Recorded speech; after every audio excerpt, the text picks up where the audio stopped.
And I tried hard to be proud of my service, but all I could feel was shame. And racism could no longer mask the reality of the occupation. These were people, these were human beings.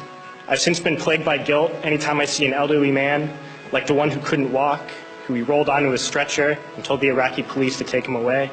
I feel guilt anytime I see a mother with her children, like the one who cried hysterically and screamed that we are worse than Saddam as we forced her from her home.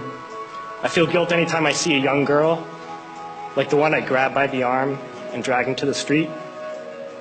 We were told we were fighting terrorists. The real terrorist was me, and the real terrorism is this occupation.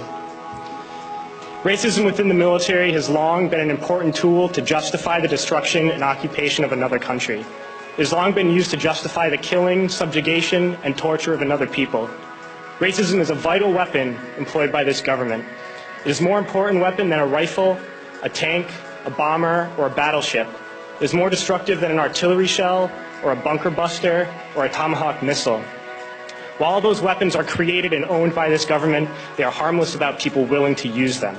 Those who send us to war do not have to pull a trigger or lob a mortar round. They do not have to fight the war, they merely have to sell the war. They need a public who is willing to send their soldiers into harm's way. They need soldiers who are willing to kill and be killed without question. They can spend millions on a single bomb, but that bomb only becomes a weapon when the ranks in the military are willing to follow orders to use it. They can send every last soldier anywhere on earth, but there will only be a war if soldiers are willing to fight. And the ruling class, the billionaires who profit from human suffering, care only about expanding their wealth, controlling the world economy. Understand that their power lies only in their ability to convince us that war, oppression, and exploitation is in our interest. They understand that their wealth is dependent on their ability to convince the working class to die to control the market of another country. And convincing us to kill and die is based on their ability to make us think that we are somehow superior.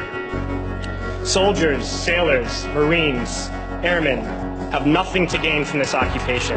The vast majority of people living in the U.S. have nothing to gain from this occupation. In fact, not only do we have nothing to gain, but we suffer more because of it. We lose limbs, endure trauma, and give our lives.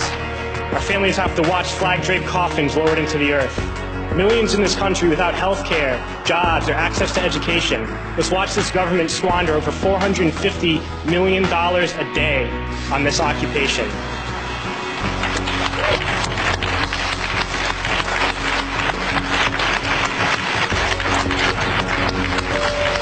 Poor and working people in this country are sent to kill poor and working people in another country to make the rich richer.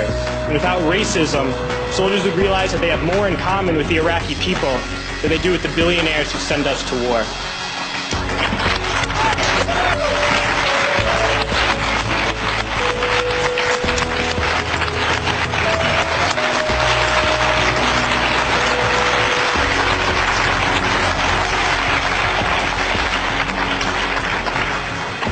I threw families onto the street in Iraq, only to come home and find families thrown onto the street in this country, in this tragic and unnecessary foreclosure crisis.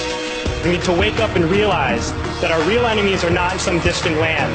They're not people whose names we don't know and cultures we don't understand. The enemy is people we know very well and people we can identify. The enemy is a system that wages war when it's profitable.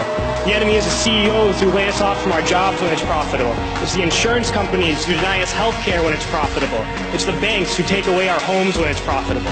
Our enemy is not 5,000 miles away. They are right here at home. If we organize and fight with our sisters and brothers, we can stop this war, we can stop this government, and we can create a better world.